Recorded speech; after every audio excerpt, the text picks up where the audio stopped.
Ever wondered how ships defend against incoming missile attacks? Meet the RIM-116 Rolling Airframe Missile, or RAM. It's a compact, rapid-fire defense system. The RAM is used by numerous navies around the world. Its primary job is to intercept anti-ship missiles. What's unique is that the missile actually rolls in flight. This rolling motion is essential for its guidance system. The missile uses an interferometer with two antennas to track targets. The rolling motion allows the antennas to scan all planes. This clever design also means it only needs one pair of steering fins. The RAM system includes the missile, launcher, and support gear. A standard launcher holds 21 missiles.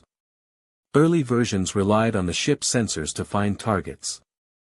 The CRAM variant adds its own independent sensors. CRAM is based on the Vulcan phalanx system.